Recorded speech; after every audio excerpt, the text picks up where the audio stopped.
Yo, what up? I'm gonna be super duper quick on this, all right? Because I gotta reschedule Juice Show and push it back 30 minutes. But what's up though? Peace and I ain't gonna even say that. I was gonna say peace and African power. What's happening? Let me know if y'all can hear me first before we get started though. Let me know if you can hear me. Say yeah. Throw your hands up in the air. Wave them like you just don't care. Let me know if you can hear me, though. Empress, you can hear me? I see you say peace. I need to know if you can hear me, though. Can you hear me? Because I don't want to be talking. And then, like, yo, I can't even hear you, dude. So I need a mic check. Bam! What's up, Myron? What's going on? What's happening? AK Gorilla.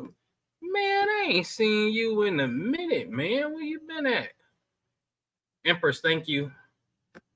Appreciate it. Oh, Carly J. I seen you. I'm gonna get back with you.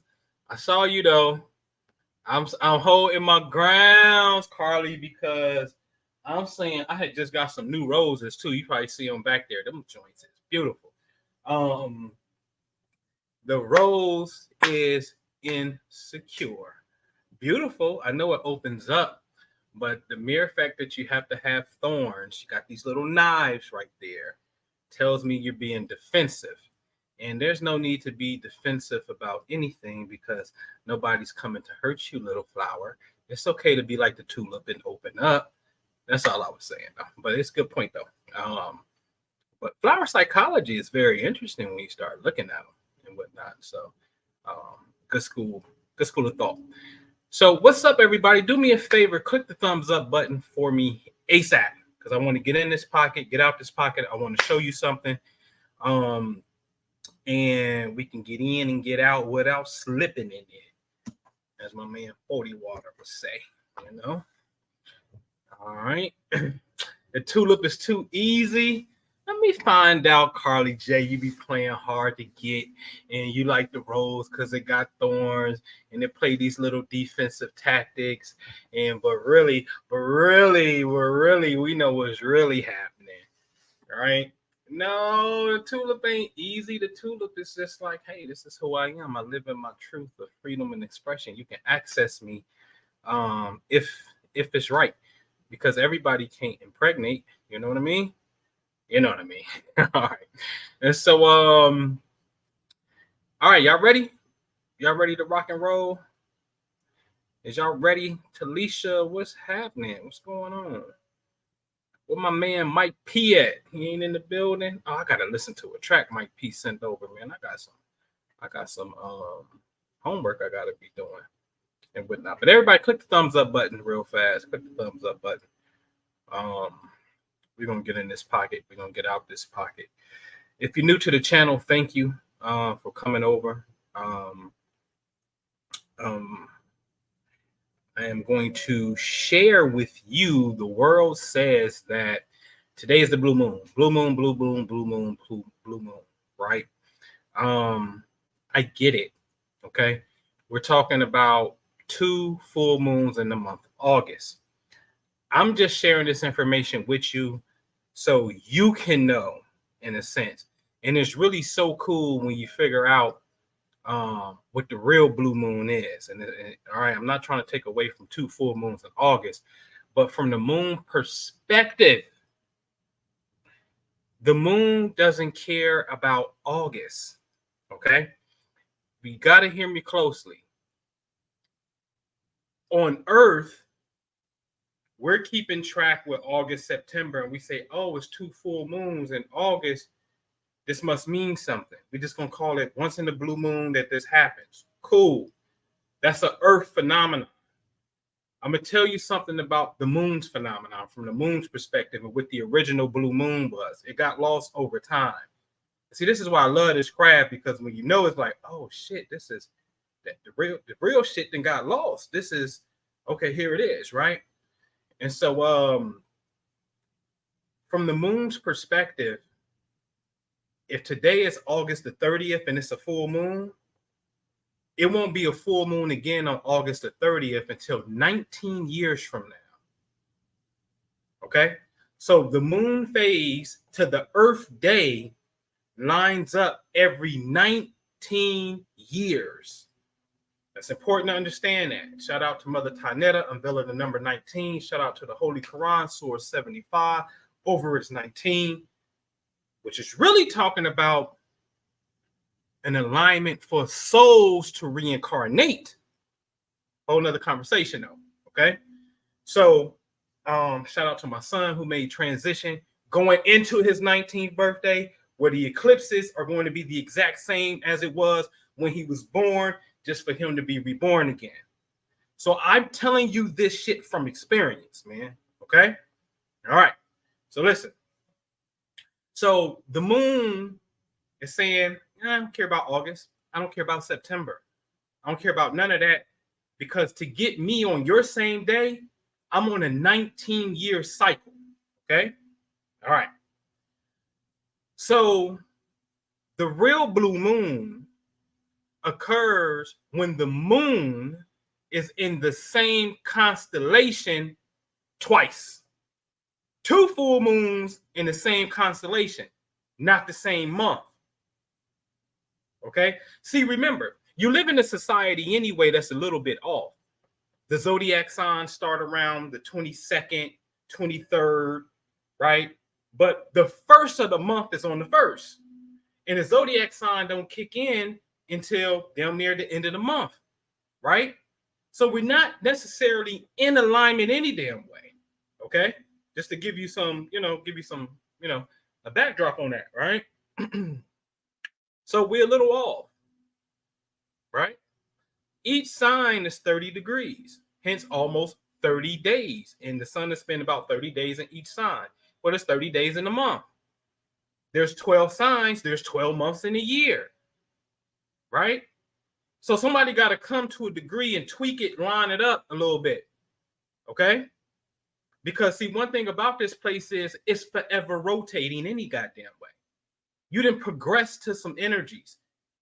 It ain't the same as it was in 1776 when you did 13 stars and stripes and you was lining up with 6. No, some energies then progressed to about 15 degrees now.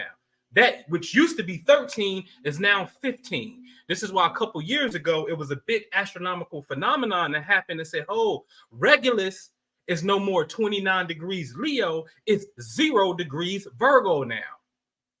So the energies in the sky progress, they keep moving. Okay? All right? So the moon, full moon, will say, hey, if I come twice in the same constellation, that's a rare sighting for the moon, because the moon has the same zodiac sign that it's in front of 2 times. Not what you call July and not what you call August. Check it. August the 1st, we're in Leo season. So that means the full moon was in Aquarius. August the 30th is Virgo season, which means the full moon is where? Pisces. So the moon is in 2 different locations in the month of August. How is that special? Just because you got 2 full moons in August. It's in 2 totally different locations. You see what I'm saying? Let me slow it down. August the 1st was the first full moon of August.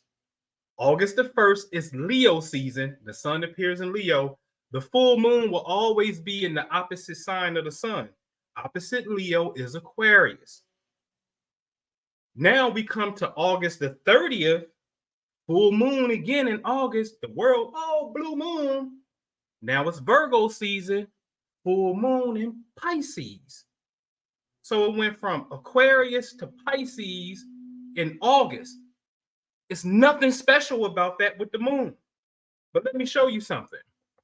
Ready? All right. So first, let me share my screen first. Let me take this off. Let me do this. Let me share my screen so you can see where I'm gonna get this from, and you can fact check me. Fact check me. All right. There go the facts of the matter. In 2013, ladies and gentlemen, on July 22nd at 2:15 p.m. Eastern, there was a full moon. And then the next full moon was August the 20th at 21:45. What's that? 9:45 p.m. So 2:15 and 9:45 p.m.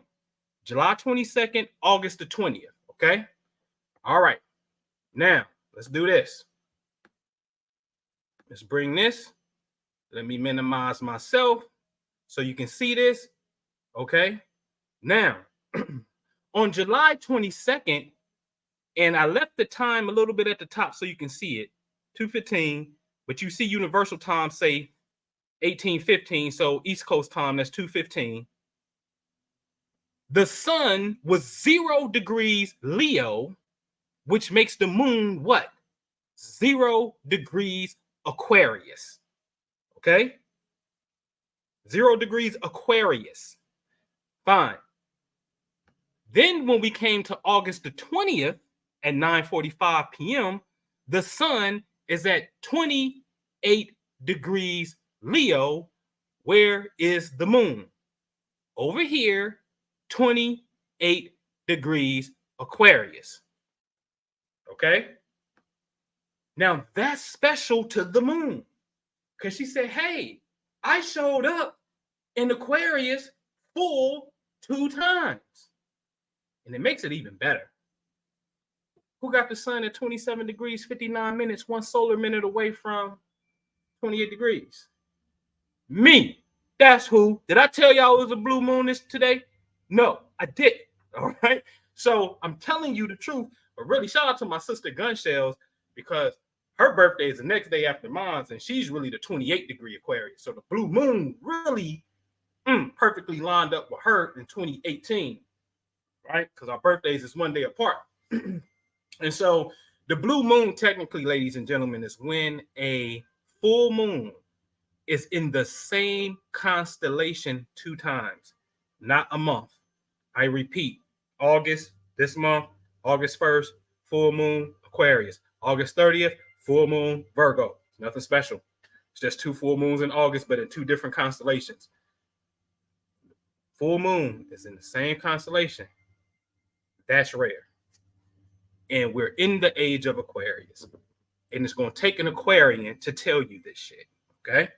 So I almost feeling like Rocky. I have to tell you, but it is what it is, though. You know what I mean? The divine timing of this thing couldn't be more beautiful. And I know, because 10 years ago, that's when the blue moon was.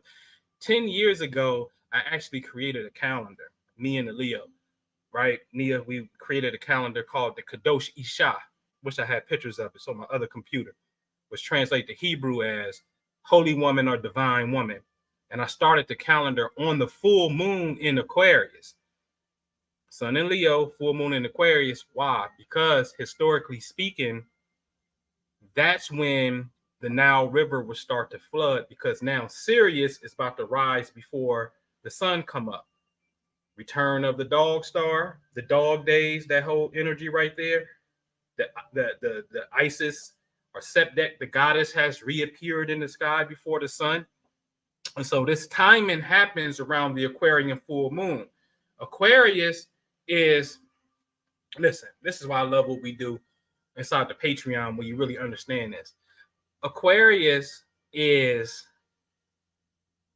one, it comes in a yin season called winter, but it's a masculine sign because it's air, also depicted as a man pouring water, which is feminine, onto humanity. So I'm here to water you. You understand what I'm saying? So you take this yin energy, a double yin energy, dealing with winter, which is really a water element because of the snow. So it's a watery element, a watery season, and he's depicted as a man pouring the feminine essence out into you. Okay? And so you got to really understand the science of the age within this whole thing. I keep telling y'all that. It's very important to really get it. Okay. Lock in, get it, and get in your position and do what you got to do. All right. So this was 2013. We did this calendar. We started it there on full moons because all other cultures start on new moons. And I'm a little different. I start things on full moon, not the new moon. Right. And if you understand astronomy, there's really no difference between the new moon and the full moon. We really understand the straight line of space and what's going on and the Earth's relationship with the tides. It's very important. There's no difference between those two. Okay. So I just wanted to come on real fast and share that with you, just so y'all can know the technicality of this thing. It's nothing wrong with celebrating two moons in August. That's dope. You know what I mean? However, I think it's a little bit more meaningful if you were the moon to be like, oh, I'm appear twice in one sign. That's what really makes it rare. You're appearing twice in one sign. All right. That's an old calendar, man. I ain't got that calendar no more. It was something that we printed. People bought it and we gave it to them. And we really were supposed to continue each calendar because we really be on year 10 right now from when we created it. You understand what I'm saying? But it was a super dope calendar. Super dope. Super dope. You know what I'm saying? PI Astrology, what's happening? Is that an I or an L? I'm going blind. L Boki, what's happening? You know what I'm saying? Tanisha, you let her red? Yeah, I'm flaming today. Red and gold, my favorite colors. Red, gold, and white. You know. But yeah, that's really it, y'all. It ain't nothing major. But you know, I'm gonna tell you though, the moon in Pisces is a powerful moon. It's by far my favorite moon, though. And I do this. The moon in Pisces, to me, has more energy when the moon is at home in Cancer. The moon in Pisces that's Michael Jackson moon. That's a super duper intuitive moon. Pay attention to your dreams. Pay attention to your intuition. Pisces carry an energy of secret enemies. So secret enemies may be revealed, especially if you arguing with someone, especially of a female trait in a sense, because the moon represents women. You know what I'm saying? But this is an excellent time to focus on your visualization, things that you dream about, you know what I'm saying, and really get active and you know, really get, you know, really try to, you know, go purify yourself, go take a bath, go get clean and you know, perhaps I heard this work, you know, maybe put certain crystals under your pillow or put a bowl of water under your bed in a sense, just so you can get that vortex of energy to see where your dreams take you. You know what I'm saying? So it's a very, very intuitive, mystical time today. Very mystical. So this moon is my favorite position for a moon. Bona fide, for lack of a better word. I don't like the word psychic because I think it's cheesy. What the heck was that? Oh, that came in. So, I don't like the word psychic. I like the word transcendental consciousness. That's what it's about, because that information transcends space and time. In other words, how did you get information about something before it even happened in this reality? You just transcended space and time, literally, right? And so transcendental consciousness is really Pisces. Okay, so the moon here is like super duper intuitive, aka the moon in the 12th house. You can have the moon in Aries. That's not necessarily a psychic marker, but if it's in the 12th house, meaning it was just rising right when you was born, you can see it right there on the east, right? It's like, woo, that's a sensitive spot right there, right? Because that direction of space, which we call 12th house, is the same as Pisces rules that energy of space. So you got to understand that the houses, 12 houses in the birth chart, they're areas of space and they're locked. They're fixed locations. Like the east is fixed. It's Aries. The top south is fixed, said to be Capricorn, right? The west is fixed. That's Libra. Relationships. These directions are fixed points. They never change. Those are the houses. They never change. What change is the zodiac signs constantly look like they're rotating every 2 hours. They look like they're rotating, but they're not rotating. The earth is rotating, giving the illusion that this shit is rotating. But from our standpoint on earth, y'all want to see? Y'all want to see? All right, hold on. Let me share this with you. And we're gonna get out of here. All right. I'll share my entire screen.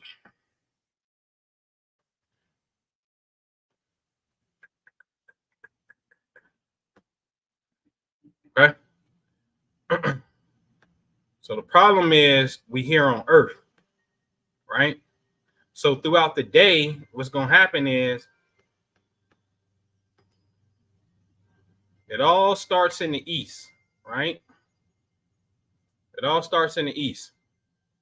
And let's bring it back. I'm going to bring it back to the sun. So let's do in the morning.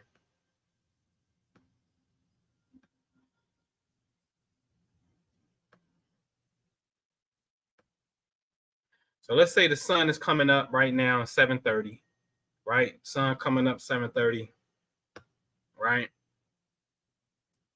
And so what happens is as we progress,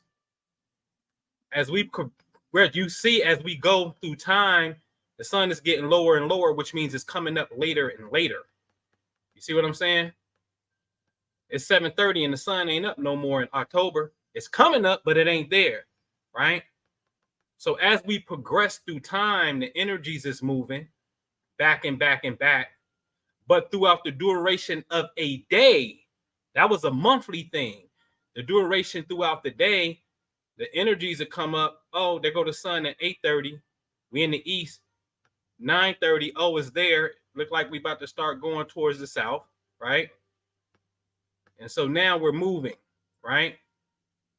So as we get to 1:30, the energy is at the highest point of the day, which is called the midhaven, which is the south, right? So if I hit this line will pop up, bam, that shows me this is the highest point of the sky right here, right? Known as the 10th house. So when the energy's here around this time, bam, that's the highest point. That's the 10th house in the birth chart, okay? I'm giving y'all some stuff that I be teaching on Sundays, but they get it. So the energy's rotating every day. You see Virgo right there, right? And this is what's happening on Earth. Watch this. Let me see. Bam, there go the ecliptic. That's the belt. So if we imagine if you was to walk off the Earth, the signs that's directly in front of us, in a sense, is these signs that fall on the belt. This is the zodiac belt. You see on the far right is Gemini, then it's Cancer, then it's Leo, then it's Virgo, then it's Libra, then it's Scorpio, right? Then Sagittarius start to come up, right? Right? So watch this. If you get to today, which let's say today is a full moon, right? Okay. August 30th. This means when the sun goes down in the west, that moon better start coming up.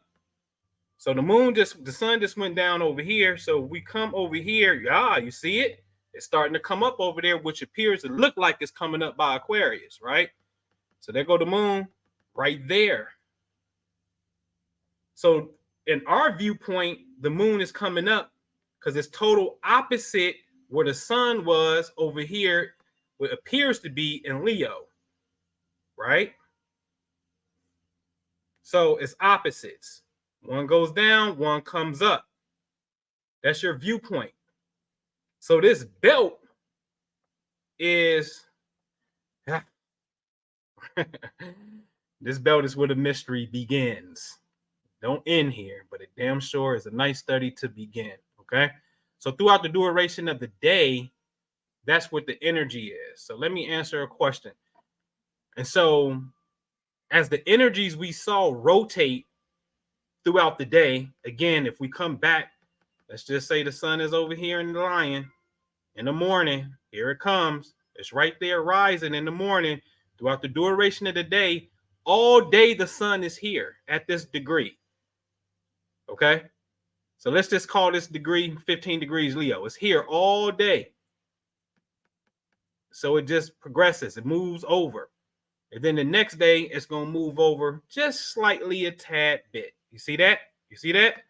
See, it's here now, but tomorrow, Bam, just move over a tad bit because all of the energy is traveling what appears to be counterclockwise going through the zodiac signs. Okay. So different times of year is going to be a different type of energy. Everything is rotating, everything is moving. Okay. I just got a crash course in astronomy. Okay. It's a crash course in astronomy. What's up, Miss Tanya? What's going on? All right. Y'all good? We straight? Y'all got it? That's called Stellarium. Get the free download, Stellarium. Get that. Play with it. Stellarium. Stellarium. Get that. Okay. That's a whole nother viewpoint thing. That's like, yo, man, these rules apply because we on Earth. These rules ain't the same rules if you get outside of Earth. But it's a whole nother conversation. A whole nother conversation. I know we are on aspects this week, but I'm looking forward to learning about the wounded healer. Yeah, I don't really touch Chiron too much. Chiron was discovered in 77. I seen Chiron show up as a soulmate marker by the Magi Society and whatnot. I don't really, only asteroid I really like is Juno because I like relationships. So I don't get into that because the further we go down the rabbit hole and stuff, the more further it's kind of like we start to become fragmented. And I don't want to be fragmented. I want to be whole in a sense. But it's something that's there. All right. All right. So I'm going to get out of here, man. I got to go over to Jew channel, push him back 30 minutes and whatnot. I just want to share that to you, man. Tonight's an excellent day. We did our work last night. So if you ain't in the Patreon, man, join us in the Patreon. It's only $15, man. But we harmonizing, man, and harmonizing, man. I think this is the great work. The great work is mind your business, cultivate the light within yourself. I know, like I study my daughter, I study women. Women are very interesting. I study women. When I say I study women's psychology, but I also study women menstrual cycles too. And you'll see a pattern. You know what I mean? If you see this pattern, it becomes phenomenal. To me, I think it's great information. It's a great thing. Like, God damn, you related to this thing, right? There's a relationship that's there. And to harmonize is to really embrace the fact that we are interconnected with these energies. So to take the time out to what I call do cosmic qigong and sit and meditate, like me and Justin, I'm about to give it to TK too. Like there's some of us, we meditating on certain constellations, doing certain things, and we having the same fucking kick-ass experiences with this energy that we're feeling. And we're not even in the same state, you know what I'm saying? But like my thing is this, the pyramids pointing at Orion's belt don't mean shit to me. It's just pointing there. What the function? The question is, why are you pointing at Orion's belt? And so, I didn't see anything from the Egyptian and the history that says, "Hey, this is why we're doing this." But there's within this cosmic study, you find out, okay, oh, this is what this energy represents. And by meditating on it, staring at it, doing certain things that again, we just got through taking a Venus bath. You know what I'm saying? Why did we do a Venus bath? Because Venus was somewhere that represents the center of the heart energy, right? So we decided to tap in and get in tune with our hearts. And if we had partners with us, then the partner was talking about how much, hey, I love you, I love you, I love you, or you are love, and empowering your heart, touching your energy, because the energies correspond with that, right? And so what I like to do is cosmic qigong, which is really getting in tune, because I think that the Egyptians were some of the coldest people to do it, and they lined things up on purpose. The question is, what do it represent and what do we need to do? So doing that kind of work is absolutely, to me, the most important thing. And it's not just about the external thing that you're doing. It's not the external thing. It's an internal light that's inside of us. We can call it spirit. That's cool. That is really kind of like very similar to electricity. and it expands.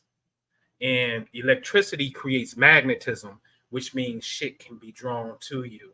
And so now you can have healing hands, or you may develop a clairaudient ability where you can hear, or you may develop a clairvoyant ability where you can perceive and sense and see things, right? Because when the surge of energy in your brain, depending what lobe, because you got 4, what lobe it spills over into, then that region of your brain becomes super sensitive and you develop what's called that sixth sense. So it totally depends on where the light within you spill over into your brain, but that's how we cultivate life, or cultivate what we call chi. All right, so it's powerful stuff, but you have to surrender. Understand that there's a connection there. Surrender that to that connection, and by surrendering to that connection, allowing yourself to embrace the flow of this connection. Because anything else simply means like, listen, man, how can the sun give you life and like you just be totally oblivious to it? And then when they say, well, here's a solar practice, you man, I ain't doing that. Damn, you that much out of harmony? You that busy? You that busy in your life where, or that's stupid to you, and that thing give you life force? That's a horrible disconnect. So we strive to really understand what I call the way of heavenly balance. Very important. All right. So check the Patreon out if you ain't in there. Okay. All right, man. I'm out of here, man. I'll see y'all later. All right. Peace.